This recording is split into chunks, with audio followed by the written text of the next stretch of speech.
Hello everyone, so good morning to all of you and welcome to logic Pathshala. मेरा नाम हिमानी चौहान है और आज हम करने वाले हैं मंथली करंट अफेयर्स जो आपका मार्च 2021 का रहेगा। तो ये आपका पार्ट नंबर 2 रहेगा जिसमें हम लोग नेशनल न्यूज़, स्टेट न्यूज़ और जो अदर न्यूज़ है लाइक आपकी अपॉइंटमेंट से रिलेटेड हो गई, बुक्स एंड ऑथर्स हो गए, डेज हो गए, इन सारी चीज़ों को आज हम कंप्लीट कवर करेंगे। सो आप लोगों का पूरा महीना कंप्लीट हो जाएगा जो इम्पोर्टेंट न्यूज़ है। और अगर आपने फर्स्ट पार्ट नहीं देखा हो तो जल्दी से जाए, ऊपर आई बटन पर भी आपको लिंक मिल जाएगा, ठीक है। तो आप लोग उसको भी ज़रूर देखें, तो आपका मार्च मंथ कंप्लीट हो जाएगा। और अब मैं पूरा आपको पीडीएफ शेयर कर दूंगी टेलीग्राम पे, जो मैंने आपको इससे पहले वीडियो में कराया और इस वीडियो में कराया, ठीक है। तो चलिए फिर स्टार्ट करते हैं वीडियो को। बहुत इंपॉर्टेंट सेशन होने वाला है, सो बिल्कुल भी मिस ना करें। ऑल्सो जो आप लव एंड सपोर्ट लॉजिक पाठशाला को देते हैं उसके लिए थैंक यू सो मच। इसी तरीके से आप लोग वीडियोस को शेयर किया करें ताकि सभी स्टूडेंट्स को यहाँ पर बेनिफिट मिल सके। तो चलिए फिर शुरू करते हैं हम लोग नेशनल न्यूज़ के साथ। तो सबसे पहली न्यूज़ देखिए क्या है, विच 2 इंडियन माउंटेनियर्स हैव, मतलब कौन से 2 इंडिया के पर्वतारोही हैं जिन्होंने माउंट किलिमंजारो पर रुककर उन्होंने 24 घंटे रुककर एक रिकॉर्ड बनाया। और ये माउंट किलिमंजारो है कहाँ पे, तो ये अफ्रीका कॉन्टिनेंट में की हाईएस्ट पीक है और तंजानिया में पड़ता है, तंजानिया कंट्री है वहाँ पे। सो उन 2 माउंटेनियर्स का नेम बताना है। सो आंसर आपका क्या हो जाएगा, रोहतांश खिलेरी और अनु यादव। दोनों की फोटो आप देख सकते हैं। इन दोनों ने 24 घंटे रुककर रिकॉर्ड बनाया है। इसकी हाइट की बात करें तो 5695 मीटर जो है वो इस माउंटेन की हाइट है, ठीक है। तो ध्यान रखेंगे इनका नेम। आगे बढ़ते हैं। देखो इसी से रिलेटेड एक और न्यूज़ आई थी कि सबसे यंगेस्ट पर्सन कौन है, यानी सबसे कम उम्र के व्यक्ति कौन है जिन्होंने माउंट किलिमंजारो पर सक्सेसफुली चढ़ाई करी है। तो उनका नेम है विराट चंद्र। ये सिर्फ और सिर्फ 7 साल के हैं।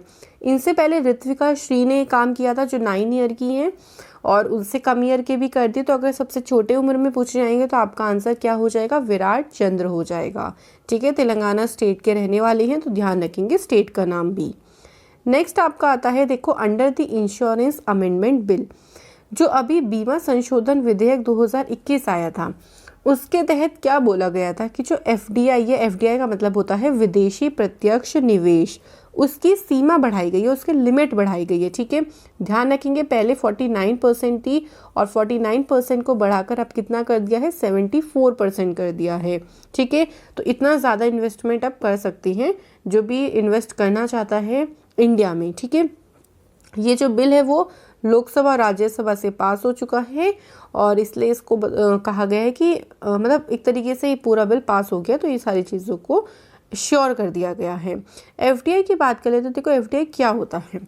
अगर कोई भी बाहर का इन्वेस्टर हमारी कंट्री की कंपनी में इन्वेस्ट करना चाहता है तो वो कैसे कर सकता है, उसे 10% तो शेयर, कम से कम 10% शेयर एक्वायर करने होंगे, यानी उसे खरीदने पड़ेंगे। 10 से ज़्यादा तो उसकी मर्जी है वो करे या ना करे, बट जो मिनिमम लिमिट रखी गई है वो 10% है, तभी हम कह सकते हैं उसे फॉरेन डायरेक्ट इन्वेस्टमेंट, ठीक है, ध्यान रखना।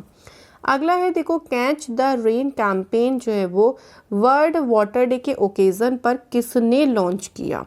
तो ये कैंपेन था वाटर को सेव करने के लिए, यहाँ पर इस कैंपेन को शुरू किया गया था और ये शुरू किया है नरेंद्र मोदी जी ने, ठीक है। इस कैंपेन में बोला गया है, एक स्लोगन दिया गया है, wherever it falls, whenever it falls, collect rain water. कहीं भी पानी गिरे, जब भी गिरे, वर्षा का जो पानी है उसे कलेक्ट करें, बिकॉज उस पानी को हम इन फ्यूचर यूज़ कर सकते हैं। तो पानी को सेव करना बहुत ज़रूरी है, ठीक है। और वर्ल्ड वाटर डे सेलिब्रेट होता है 22 मार्च को। अगला बहुत ही ज़्यादा इम्पॉर्टेंट क्वेश्चन है, इसको ध्यान से पढ़िएगा।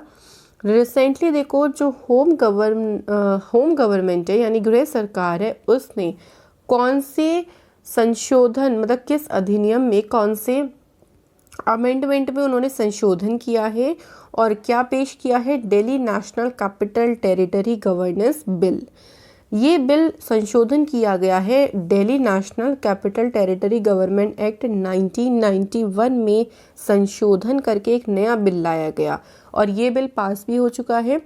इस पे प्रेसिडेंट के हस्ताक्षर हो चुके हैं पूरा कंप्लीटली। अब इसमें क्या बोला गया है, देखो इस बिल में कहा गया है कि जो गवर्नमेंट होगी ना, उसका मतलब लेफ्टिनेंट गवर्नर होगा। लेफ्टिनेंट गवर्नर का मतलब क्या होता है, उपराज्यपाल। मतलब पूरी की पूरी जो पावर है वो किसके पास चली गई है, उपराज्यपाल के पास चली गई है। सो दिल्ली के जो सीएम है अरविंद केजरीवाल, वो सिर्फ नाम के सीएम रह गए भाई, क्योंकि अब कोई भी डिसीजन होगा तो पहले उनको जाना पड़ेगा उपराज्यपाल के पास, उनसे परमिशन लेनी पड़ेगी, क्योंकि पूरी पावर किसके पास हो गई है, उपराज्यपाल के पास पहुंच गई है इस बिल के तहत। ठीक है, ध्यान रखिएगा। अगला क्वेश्चन देखिए क्या है, लोकसभा में व्हीकल स्क्रैपिंग पॉलिसी यानी वाहन परिमार्जन नीति की घोषणा किसने करी, नितिन गडकरी जी ने करी, जो कि रोड ट्रांसपोर्ट और हाईवे मिनिस्टर हैं। इसका मेन पर्पस क्या है कि जो बहुत पुराने व्हीकल्स हो गए हैं, है ना, उनकी पॉपुलेशन कम करनी, क्योंकि उनसे पोल्यूशन बहुत ज़्यादा होता है। तो अब उन व्हीकल्स को कम करके नई व्हीकल्स यूज़ करे जाएँ, ये इसका मेन पर्पस है। ठीक है, तो टारगेट रखा गया कि अगले 15 सालों तक हम जो पुराने 4 व्हीलर व्हीकल्स हैं उनको रोड्स पे से पूरी तरीके से रिमूव करने में सक्षम हो जाएंगे। ठीक है, अगला है देखो, पोस्को एक्ट के तहत जो एज रखी गई है 18 ईयर, उसको कम करने की बात कही और उसको कम करके बोला गया कि इसको 16 ईयर्स करिए।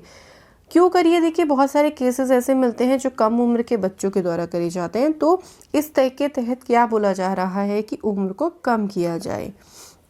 पॉस्को की फुल फॉर्म क्या है, देखो, protection of children from sexual offensive rule. इसी के साथ और भी 2 एक्ट याद रखिएगा, एक तो चाइल्ड लेबर एक्ट जो 1986 में आया था, इसमें 14 ईयर एज रखी हुई है, और सेकंड है जुवेनाइल जस्टिस एक्ट जो 2015 में आया था, इसमें भी 14 ईयर ही एज रखी गई है। ठीक है, तो एज ध्यान रखेंगे। अगला क्वेश्चन है देखो, स्टॉप टीबी पार्टनरशिप बोर्ड के नए चेयरमैन कौन अपॉइंट किए गए, तो भाई डॉक्टर हर्षवर्धन जो कि हेल्थ मिनिस्टर हैं, हेल्थ मिनिस्ट्री इनके पास, और इनको यहाँ पर इस बोर्ड का चेयरमैन अपॉइंट किया गया है। अब ये जो बोर्ड बनाया गया है इसका मेन पर्पस क्या है, ट्यूबरक्लोसिस को पूरी तरीके से खत्म करना, और भारत ने लक्ष्य भी रखा गया है कि भाई 2025 तक हम क्या कर सकें, जो टीबी है ना उसको खत्म कर सके और इंडिया को टीबी मुक्त बना सके, ये ऐसा लक्ष्य भी रखा गया है 2025 तक का। ठीक है, स्टॉप टीबी जो पार्टनरशिप बोर्ड है ये स्टेबलाइज हुआ था 2000 में, और इसका मेन विजन वही है टीबी फ्री वर्ल्ड बनाना। इसका हेडक्वार्टर जेनेवा स्विट्जरलैंड में है। नेक्स्ट है देखो, अभी recently prime minister Modi ji के प्रधान सलाहकार पद से किसने इस्तीफा दिया है, तो पीके सिन्हा जी ने इस्तीफा दिया है। ये 1977 बैच के IAS ऑफिसर हैं, ये एग्जाम में नहीं पूछते। ठीक है, लेकिन आप लोगों को इनका नेम अच्छे से ध्यान रखना है, ये इंपॉर्टेंट क्वेश्चन हो सकता है। ठीक है, अगला है देखो, साहित्य अकादमी अवार्ड कब दिया जाता है, सो 1954 में अवार्ड जो है वो स्थापित किया गया था, दिया नहीं मतलब शुरू कब हुआ था। ठीक है, अब ये न्यूज़ में क्यों रहा था, मराठी राइटर है जिनका नेम है नंदा खरे, उनको ये अवार्ड दिया जाने वाला था उनके नोवेल उदया के लिए जो 2014 में उन्होंने लिखा था, लेकिन उन्होंने इसको रिफ्यूज़ कर दिया, उन्होंने स्वीकार करने से मना कर दिया। कोई ऐसा बड़ा रीज़न नहीं है, नॉर्मली वो बस चाहते हैं कि जितना उन्हें प्यार लव मिल रहा है जनता से उतना इनके लिए बहुत है। ठीक है, एक्स्ट्रा अवार्ड की इनको कोई ज़रूरत नहीं है, तो इतना कोई इन्होंने अलग इशू नहीं दिया। ये आप इनका फ़ोटो देख सकते हो, इनके नोबल की फ़ोटो है उदया। ठीक है, यहाँ पे इनका नाम ध्यान रखिएगा, नोबल का भी नाम ध्यान रखेंगे। अगला देखो क्या है, इसरो ने डेवलप किया है कौन सी स्पेस एजेंसी के साथ मिलकर, और डेवलप किया है उन्होंने सिंथेटिक अपर्चर रडार डेवलप किया है, और ये जो रडार है वो क्या काम करेगा, हाई क्वालिटी की फोटोग्राफ्स लेने का काम करेगा। तो इसरो ने नासा के साथ मिलकर इसको डेवलप किया और इसका नाम क्या रखा है, निसार। निसार की फुल फॉर्म क्या है, NASA ISRO synthetic aperture radar, और इसको लॉन्च भी किया जाएगा 2022 में सतीश धवन स्पेस सेंटर से। तो क्या होगा ना, देखो जब हम हाई क्वालिटी फोटोग्राफ्स लेंगे तो बिल्कुल फ़ोटोज़ क्लियर आएंगी, हर चीज़ हम लोग स्पेस में जाके हर चीज़ की फ़ोटोग्राफ ले सकते हैं, और ये बहुत मतलब एक तरीके से हर चीज़ को एक्सप्लोर करने में मदद करेगा। ठीक है, तो ये नासा के साथ मिलकर इसको लॉन्च किया है। अगला देखो क्या है, गूगल ने लॉन्च किया है women will web platform women's day के अवसर पर। वुमेन्स डे कब सेलिब्रेट होता है, 8 मार्च को सेलिब्रेट होता है। ठीक है, प्रेजेंट टाइम में करंट में गूगल के CEO कौन है, सुंदर पिचाई। ये जो प्लेटफॉर्म है ये हेल्प करेगा वुमेन्स को स्टार्ट करने में उनकी बिजनेस। ऑल्सो यहाँ पे उनको ट्यूटोरियल्स दिए जाएंगे, मेंटरशिप प्रोग्राम्स यहाँ पर शुरू करे जाएंगे ताकि वुमेन्स को आसानी रहे जो भी वो चीज़ें स्टार्ट करना चाहती हैं। ठीक है, तो ध्यान रखेंगे, इसको गूगल ने शुरू किया था। और ये एक तरीके का पार्ट है गूगल इंटरनेट पार्टनर प्रोग्राम का, जिसको 2015 में शुरू किया गया था, जिसमें गांव की महिलाओं को डिजिटल ट्रेनिंग दी जाती है, उनको इंटरनेट यूज़ करना सिखाया जाता है। और ऑल्सो अगर हम वुमेन की बात करें तो हमारी देश की इकोनॉमी में महिलाओं का भी बहुत बड़ा योगदान है, तो उस चीज़ को इंक्रीज़ करने के लिए ये सारी चीज़ें करी जा रही हैं। अगला क्वेश्चन बताना है, इकोनॉमिक फ्रीडम इंडेक्स में भारत की रैंक क्या रही है? 121। इसमें फर्स्ट पोजीशन रही है सिंगापुर की, उसके बाद न्यूजीलैंड और ऑस्ट्रेलिया रहा। तो आप लोग तो सिर्फ टॉप पोजीशन ध्यान रखेंगे और इंडिया की पोजीशन आपको ध्यान रखनी है। एक और चीज़ ध्यान रखना कि पहली बार इसमें हांगकांग को इसमें इंक्लूड नहीं किया गया है, ठीक है। तो पूछ सकते हैं कि कौन सी कंट्री को इस रैंकिंग में इंक्लूड नहीं किया गया। ये जो रैंकिंग है वो इकोनॉमिक फ्रीडम इंडेक्स जो रैंकिंग है वो 1995 में लॉन्च करी गई थी और इसको हेरिटेज फाउंडेशन जो है वो लॉन्च करता है। इसमें कंट्री की पूरी इकोनॉमी का एनालिसिस किया जाता है, ठीक है। अगला है मैत्री सेतु, इंडिया और बांग्लादेश के बीच में जो है वो एक सेतु, एक ब्रिज है, जिसका उद्घाटन प्राइम मिनिस्टर मोदी जी ने किया था। ये आपको अच्छे से ध्यान रखना है। तो ऐसे भी पूछ सकते हैं कि मैत्री सेतु भारत और किस देश के बीच में है, ठीक है। इसी के साथ मैत्री एक्सप्रेस याद रखिएगा, भारत और बांग्लादेश के बीच में चलती है, बंधन एक्सप्रेस, और रिसेंटली मिताली एक्सप्रेस भी शुरू हुई है इंडिया और बांग्लादेश के बीच में, ठीक है। मैत्री सेतु रिवर फेनी पर बना हुआ है, त्रिपुरा बांग्लादेश को जोड़ता है, 1.9 किलोमीटर लंबा ब्रिज है। अगला देखो क्या है, लोकसभा टीवी और राज्यसभा टीवी को मर्ज कर दिया। पहले अलग अलग आता था, अब एक साथ मर्ज करके एक नया नाम दे दिया इसको और बोल दिया इसको पार्लियामेंट टीवी या फिर संसद टीवी। और इसके नए चीफ एग्जीक्यूटिव यानी सीईओ भी अपॉइंट हुए हैं। कौन है? रवि कपूर। इनको 1 साल के लिए अपॉइंट किया गया है, ठीक है। पार्लियामेंट का जो सेशन होगा वो टेलीकास्ट किया जाएगा। लोकसभा 2006 में लॉन्च हुआ था, राज्यसभा टीवी 2011 में लॉन्च हुआ था। अगला क्वेश्चन देखो क्या है, कौन से मतलब एक फार्मर हैं जिन्होंने जो गेहूं है और धान है ना उसके विटामिन डी वाली किस्मों का विकास किया, और उनका नेम क्या है? चिंतला वेंकट रेड्डी। और चिंतला वेंकट रेड्डी की बात प्राइम मिनिस्टर मोदी जी ने अपनी मन की बात में भी कही, और इनको लास्ट ईयर पद्मश्री से भी सम्मानित किया गया। तो इनका नेम ध्यान रखिएगा, यही पूछेंगे एग्जाम में। अगला है, Indo Korean bilateral friendship park को कहाँ पर इनॉग्रेट किया गया? तो दिल्ली में इसकी इनॉग्रेशन करी गई। इसमें भारत के डिफेंस मिनिस्टर राजनाथ सिंह थे और साउथ कोरिया के डिफेंस मिनिस्टर सू वोक थे। तो दोनों ने मिलकर यहाँ पर इस पार्क का इनॉग्रेशन किया। तो एक तरीके से दोनों देशों के बीच में मजबूती बनी रहेगी, रिलेशंस अच्छे रहेंगे, इसी चीज़ को लेके यहाँ पे इसे डेवलप किया गया। अगला है, किसने फ्री स्पेस क्वांटम कम्युनिकेशन का सक्सेसफुली टेस्ट किया? तो ये टेस्ट किसके द्वारा किया गया? तो ध्यान रखेंगे इसरो ने इसका टेस्ट किया। ये जो टेक्निक है वो क्या काम करेगी, जैसे आप कोई मैसेजेस भेजते हैं तो बहुत बार ऐसा होता है वो हैक हो जाते हैं, ठीक है। और इन्हीं सारी चीज़ों को प्रोटेक्ट करने के लिए कि आपके जो मैसेज हैं वो हैक ना हो, पूरे अच्छे से प्राइवेट रहें और आपको कोई डर ना हो कहीं भी मैसेजेस को सेंड करने में, इसके लिए इस कम्युनिकेशन टेक्नोलॉजी को इसरो ने डेवलप किया। नेक्स्ट आता है आपका, इसरो के द्वारा जियो इमेजिंग सैटेलाइट को लॉन्च किया गया है। इसे कहाँ से लॉन्च किया गया? तो आंसर हो जाएगा श्रीहरिकोटा स्पेस सेंटर से, जो कि कहाँ पे है? आंध्र प्रदेश में है। इसे 28 अप्रैल 2001 में लॉन्च किया जाएगा। रॉकेट का नाम ध्यान रखेंगे GSLV F10, और इसका मेन पर्पस होगा भारतीय यानी इंडियन सब कॉन्टिनेंट की मॉनिटरिंग करना। तो इंडिया पर नज़र रखिएगा कि कहीं दुश्मन अटैक तो नहीं कर रहे, इन सारी चीज़ों पर यहाँ पर नज़र रखी जाएगी इसके द्वारा, ठीक है। इसका नाम क्या है? GSAT-1 इसका नेम है। नेक्स्ट आता है आपका IEFPS की फुल फॉर्म देखिए क्या है? Investor education and protection fund authority. इस मोबाइल एप्लीकेशन को किस यूनियन मिनिस्टर ने लॉन्च किया? तो निर्मला सीतारमण ने लॉन्च किया, जो कि हमारी फाइनेंस मिनिस्टर है। इनके द्वारा इस बार का बजट पेश किया गया था। बजट कब पेश किया गया? 1 फरवरी को। और इस बार का जो बजट था वो कैसा बजट था? पेपरलेस बजट था, ठीक है। ये आपको अच्छे से सारी चीज़ें ध्यान रखनी है। अब देखो इसका मेन ऑब्जेक्टिव क्या है कि जो मतलब गांव में लोग रहते हैं और शहरों में रहते हैं उनके बीच यहाँ पर इन्वेस्टिंग को लेके जागरूकता पैदा करना। लोग कभी कभी डरते हैं, जैसे शेयर मार्केट में इन्वेस्ट करना या बहुत सारी चीज़ों को लोगों को इन्वेस्ट करने से डर लगता है, तो लोगों को इसके बारे में एजुकेट किया जाएगा, अवेयर किया जाएगा। इस मोबाइल एप्लीकेशन को इसलिए लॉन्च किया गया। नेक्स्ट है, देखो अभी हाल ही में इंटरनेशनल स्पेस स्टेशन में एक नया बैक्टीरिया खोजा गया। उस बैक्टीरिया का नाम रखा गया है डॉक्टर अजमल खान जी के नाम पर, और इसका नाम भी रखा गया है मिथाइलोबैक्टीरियम अजमाली। ठीक है, ध्यान रखेंगे, नेम भी पूछ सकते हैं।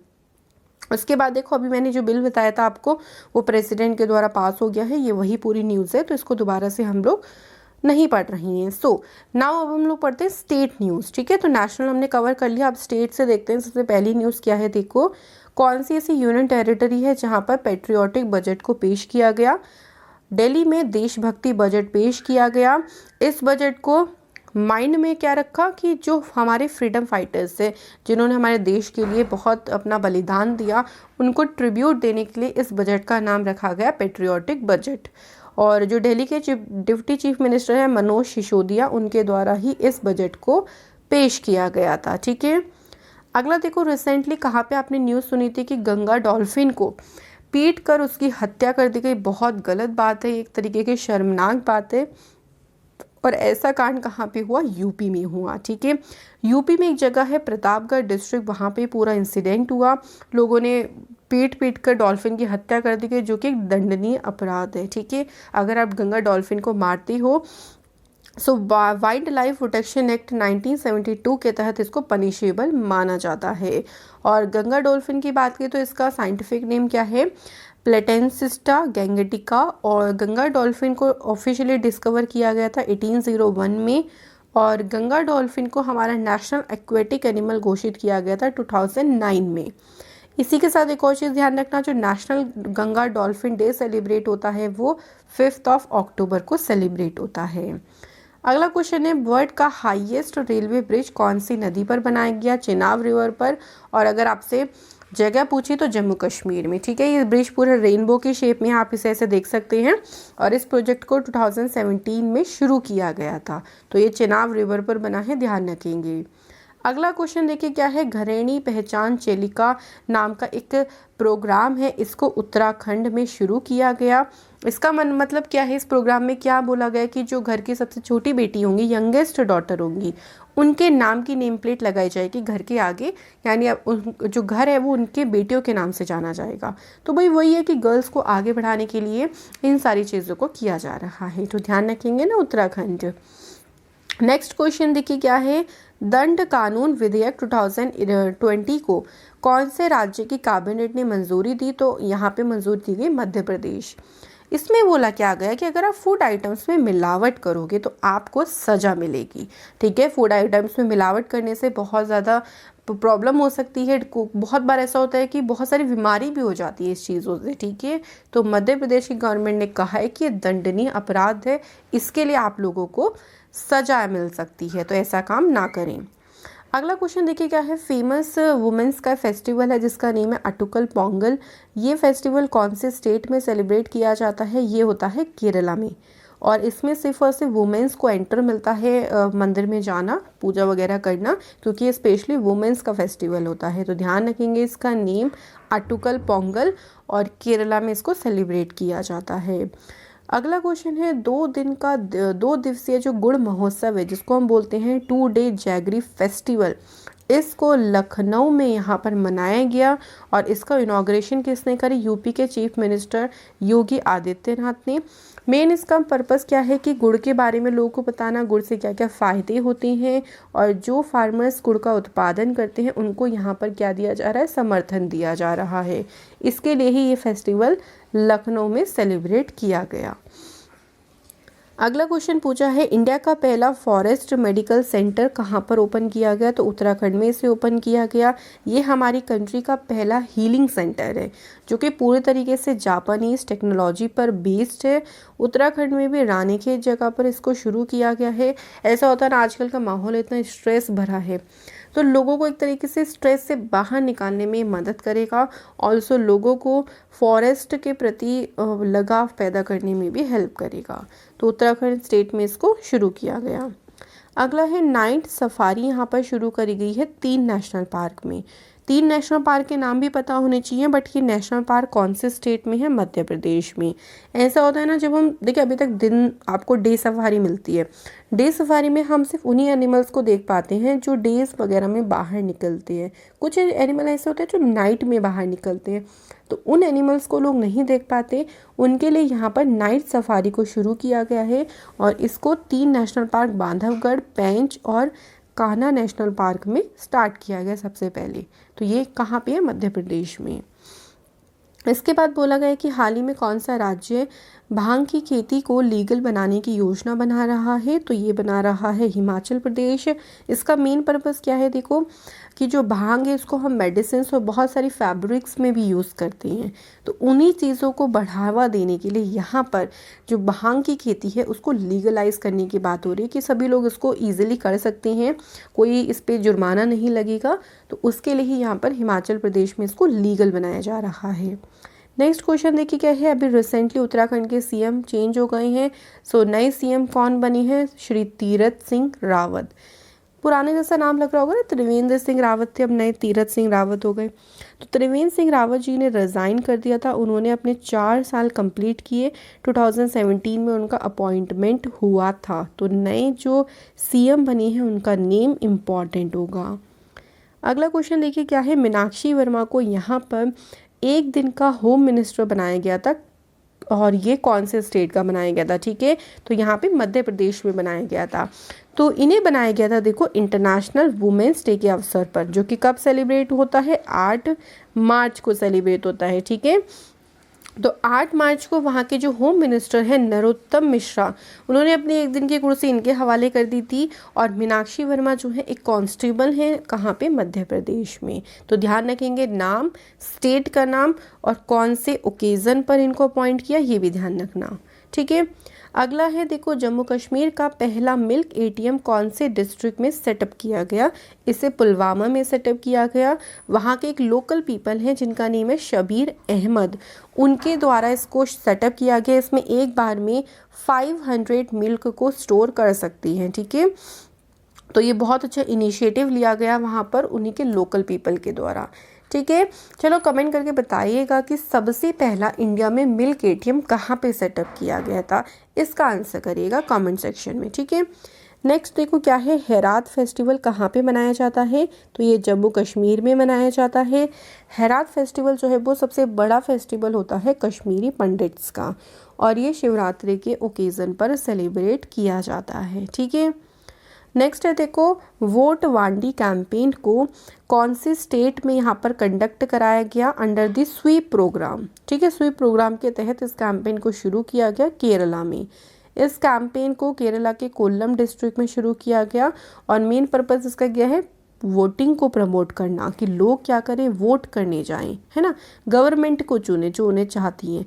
तो उसके लिए यहाँ पर लोगों ये जो कैंपेन है इसको शुरू किया गया। अगला क्वेश्चन है देखो, हाल ही में एक फार्मर ने सोलर कार को बनाया है। सोलर कार का निर्माण किया है जो कि 300 किलोमीटर चल सकती है अगर आप इसे फुल्ली चार्ज करो। तो ये कौन से स्टेट के फार्मर हैं? उड़ीसा के, और उनका नेम क्या है? सुशील अग्रवाल। दोनों इंपॉर्टेंट है क्वेश्चन कि ये कौन से स्टेट से बिलोंग करते हैं और इनका नेम क्या है। ठीक है, दोनों ध्यान रखेंगे। नेक्स्ट है, इंडिया का largest floating solar power plant को तेलंगाना स्टेट में सेटअप किया गया है। तो इससे क्या होगा, जो पावर कैपेसिटी है, जो बिजली क्षमता है, हम उसको और भी ज़्यादा बढ़ावा दे सकते हैं और बूस्टअप कर सकते हैं। ठीक है, तो तेलंगाना ध्यान रखेंगे। नेक्स्ट है देखो, रेस टू ज़ीरो कैंपेन में जो पहली कंट्री कौन सी है जिसने इसे अडॉप्ट कर लिया इस कैंपेन को? तो ये है छत्तीसगढ़। मेन इसका पर्पस क्या है कि स्टेट को कार्बन एमिशन फ्री बनाना, क्योंकि इतना ज़्यादा कार्बन एमिट होता है जिसकी वजह से बहुत सारे डिसीज़ हो जाते हैं, जैसे कैंसर हो सकता है, अस्थमा हो सकता है। तो उन सब चीज़ों को अगर हम कम करते, कार्बन एमिशन अगर कम हो, तो ये डिसीजेस भी कम होंगे। ठीक है, तो इसके लिए यहाँ पर रेस टू ज़ीरो कैंपेन शुरू किया गया था। अगला है, कौन सी स्टेट की पुलिस ने बॉडी वॉर्न कैमरा को यूज़ करना यहाँ पर शुरू किया? तो गुजरात की गवर्नमेंट ने। इस कैमरे से क्या होगा, देखो कभी जैसे कोई केस आता है, उसकी इन्वेस्टिगेशन करनी होती है, तो उसमें पुलिस को काफ़ी हेल्प मिलेगी। ये कैमरा उनकी जो यूनिफॉर्म है उस पर ईजिली फिट हो जाता है और ईजिली यहाँ पर इन्वेस्टिगेशन करी जा सकती है। अगला क्वेश्चन आता है, देखो कौन से स्टेट को वन धन डेवलपमेंट प्रोग्राम के तहत मॉडल स्टेट घोषित किया गया, कि भाई आप हमारे मॉडल स्टेट हैं, आपने बहुत अच्छा काम किया है, तो आपको देख के बाकी स्टेट भी अच्छा काम करेंगी, तो इसलिए मणिपुर को मॉडल स्टेट बनाया गया।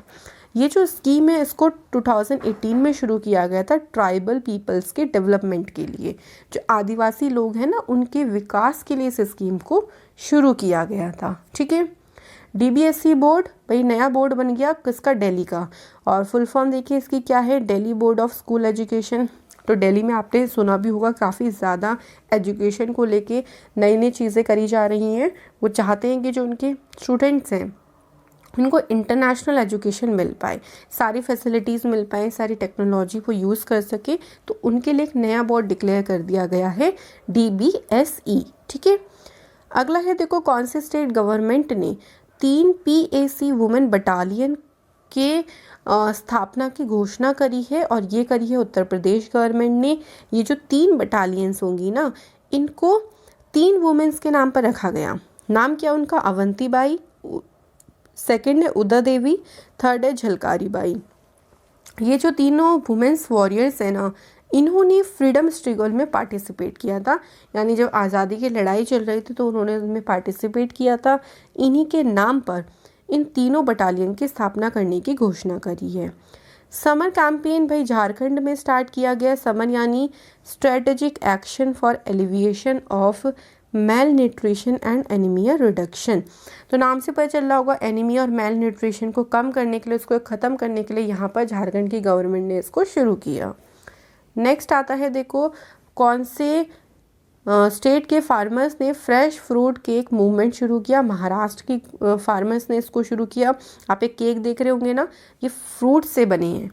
तो लोगों उनके किसानों का कहना है कि जो आप बेकरी पे केक्स वगैरह खाते हैं, उनकी जगह फ्रेश फ्रूट से बने केक खाइए ना। उससे क्या होगा, देखो आपको प्रॉपर पूरा न्यूट्रिशन मिल सकेगा, और उसको आपको लगेगा कि आप केक भी खा रहे हो, है ना। तो इस चीज़ के लिए यहाँ पर इस मूवमेंट को शुरू किया गया। नेक्स्ट है देखो इथेनॉल प्रमोशन पॉलिसी को इम्प्लीमेंट करने वाला यानी लागू करने वाला इंडिया का पहला राज्य कौन सा बना है, बिहार।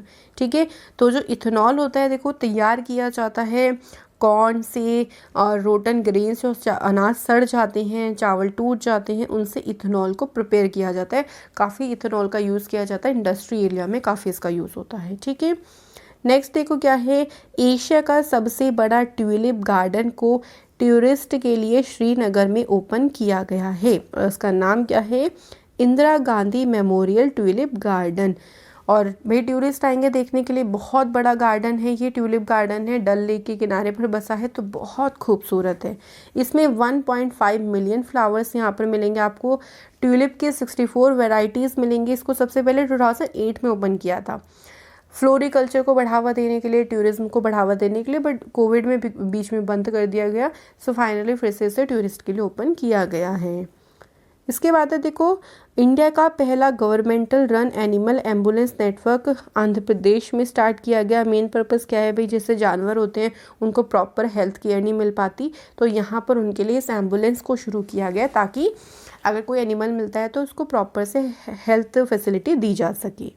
नेक्स्ट है देखो माई मास्क माई प्रोटेक्शन कैंपेन को मध्य प्रदेश की गवर्नमेंट ने शुरू किया, क्योंकि आप सभी को पता है कि भाई कोविड फिर से आ रहा है, कोविड के केसेस फिर से बहुत ज़्यादा मिल रही हैं। तो आप लोग भी अच्छे से प्रिकॉशंस लेते रहें, मतलब ये मास्क वगैरह पहने, सैनिटाइजर साथ रखें, ताकि हम कोरोना वायरस को फैलने से रोक सकें। ठीक है, कौन सी ऐसी पहली स्टेट है हमारी कंट्री की जिसने प्लांटेशन यानी पौधारोपण को फसल का दर्जा दिया? क्योंकि देखो जो पौधे होते हैं ना, बड़े होकर फसल बनते हैं, पेड़ बनते हैं, और इसको बोला गया है मध्य प्रदेश की गवर्नमेंट ने। इसमें और भी चीज़ें बोली गई हैं, जैसे जो फार्मर्स हैं जो पौधे लगाते हैं, फिर वो पेड़ बन जाते हैं, बड़े बड़े पेड़। तो पहले क्या होता था, उसको काटने के लिए ना परमिशन लेनी पड़ती थी कि भाई हम ये काट सकें, इसको बेच सकें। लेकिन अब ऐसा नहीं है, आपको परमिशन लेने की ज़रूरत नहीं होगी। आप अपने अकॉर्डिंग किसी को बेच सकते हैं, जब आपको मन है तब उसे बेच सकते हैं। ठीक है, तो इसको क्या करा जा रहा है, लोगों को प्रमोट किया जा रहा है, लोगों को एक तरीके से एनकरेज किया जा रहा है पेड़ लगाने के लिए। ठीक है, अगला देखो बनाना महोत्सव आयोजन किया जाता है उत्तर प्रदेश में। तो उत्तर प्रदेश के चीफ मिनिस्टर योगी आदित्यनाथ ने यहाँ पर उत्तर प्रदेश में कुशीनगर जगह है, वहाँ पे 4 दिन का बनाना फेस्टिवल को क्या किया है, इनॉग्रेट किया है। तो ये आपको ध्यान रखना है।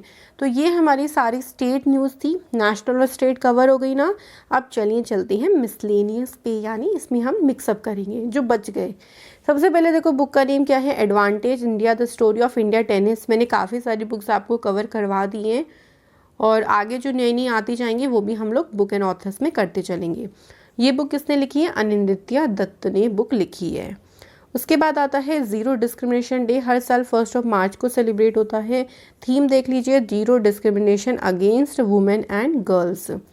उसके बाद वर्ल्ड हियरिंग डे, ये 3 मार्च को सेलिब्रेट होता है। इसकी थीम क्या है, hearing care for all, screen rehabilitate communicate. ठीक है, ये मैं ज़्यादा इसलिए आपको समझा नहीं रही हूँ, ऑलरेडी हम लोग कर चुके हैं, सिर्फ एक बार रिवाइज कर रहे हैं। वर्ल्ड वाइल्ड लाइफ डे हर साल 3 मार्च को सेलिब्रेट होता है। इसकी थीम इस बार की forest and livelihood, sustaining people and planet. उसके बाद आपका आता है नेशनल सिक्योरिटी डे, यानी राष्ट्रीय सुरक्षा दिवस, 4 मार्च को सेलिब्रेट होता है। और रोड सेफ्टी इस बार की जो है वो इसकी थीम रही है। इसके बाद देखो इंटरनेशनल वुमेंस डे, मैंने आपको बताया था बहुत बार 8 मार्च को सेलिब्रेट होता है।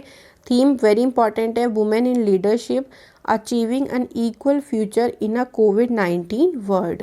ये इस बार की थीम है। CISF फाउंडेशन डे 10 मार्च को सेलिब्रेट होता है और इस बार हमने सेलिब्रेट किया है 52 नंबर का CISF foundation day. The pain free mindset, ये बुक किसने लिखी है, डॉक्टर दीपक रविंद्रन ने लिखी है। अगली बुक का नेम है Karunanidhi a life in politics. ये बुक किसके द्वारा लिखी गई है, संध्या रविशंकर।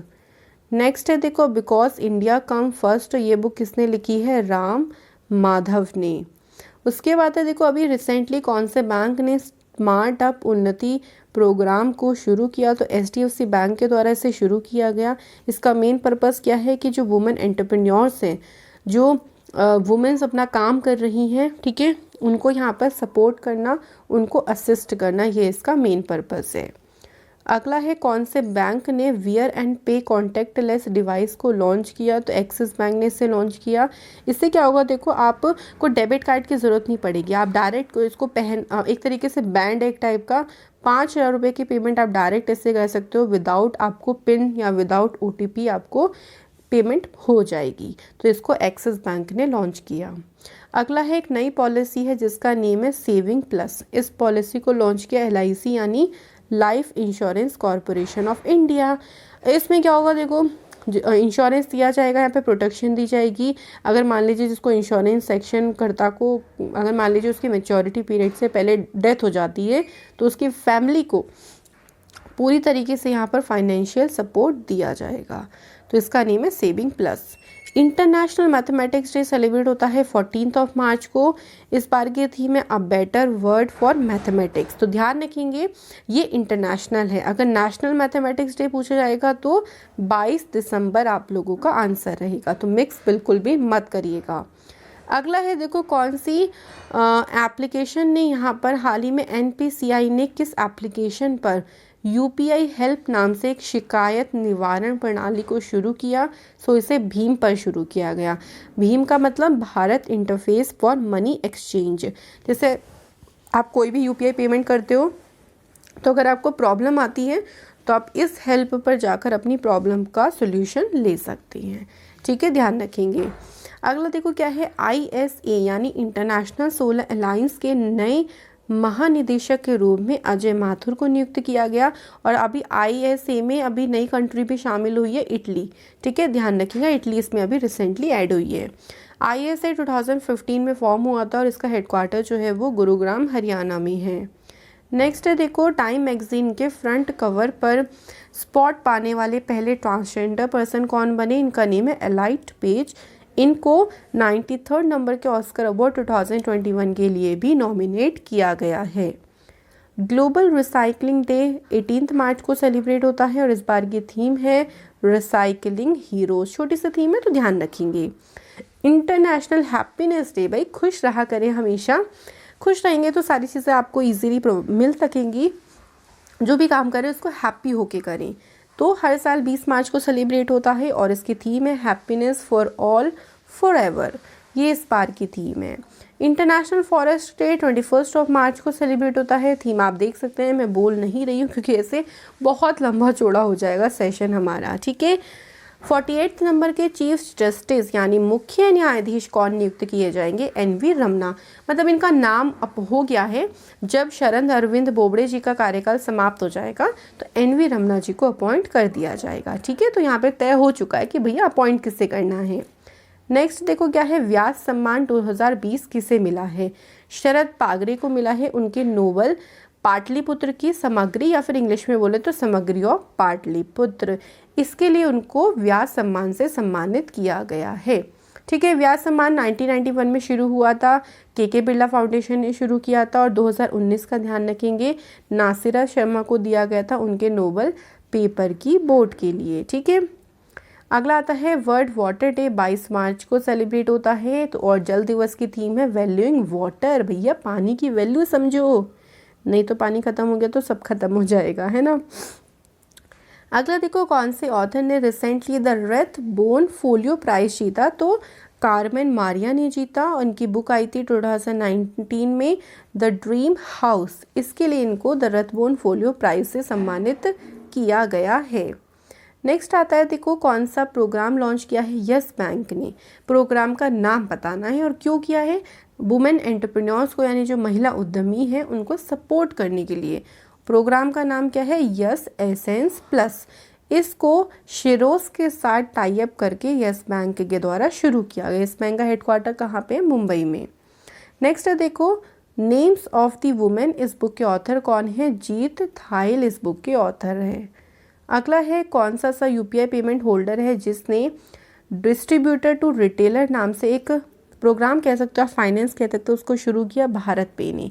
इसमें क्या होगा देखो, जो स्मॉल मीडियम एंटरप्राइजेज हैं उनको 7 से 30 दिन के लिए इजीली 50 लाख रुपए तक का लोन दिया जा सकेगा। तो शॉर्ट टाइम ऑफ पीरियड के लिए लोन के लिए सुविधा को भारत पे ने शुरू किया है। इंटरनेशनल रेंजर अवार्ड पाने वाले एशिया के पहले और एकमात्र रेंजर कौन है? महेंद्र गिरी। महेंद्र गिरी रेंजर है उत्तराखंड का फेमस टाइगर रिजर्व है राजाजी टाइगर रिजर्व। इन्होंने जो अपना कंट्रीब्यूशन दिया है वाइल्ड लाइफ में, वन्य जीवों के संरक्षण में, उसके लिए इनको इंटरनेशनल रेंजर अवार्ड से सम्मानित किया गया है। तो ये कंप्लीट होता है हमारा मार्च मंथ, जिसमें मैंने आपको सब करवा दिया। इंटरनेशनल भी हो गया देखो, नेशनल भी हो गया, स्टेट हो गया, स्पोर्ट्स हो गया, मिसलेनियस हो गया, सब हो गया। आप कोई शिकायत नहीं है ना आपको? इसी तरीके से हम लोग वीकली भी करते हैं देखो, मंथली भी करते हैं, ताकि आप लोगों का अच्छे से रिवीजन हो सके, तैयारी हो सके। सो चलिए फिर यहाँ पर इस वीडियो को मैं ख़त्म करती हूँ। अब मैं आपको PDF भी शेयर कर दूँगी कंप्लीट टेलीग्राम पर। नहीं जुड़े हो तो डिस्क्रिप्शन में लिंक है, जल्दी से जाएँ, फॉलो करें। और इसी तरीके से प्लीज़ चैनल को सपोर्ट करें। जितना आप सपोर्ट करेंगे हम उतना अच्छा कंटेंट आपको प्रोवाइड करने की कोशिश करेंगे। सो चलिए, thank you so much for watching this video. All the best for your success.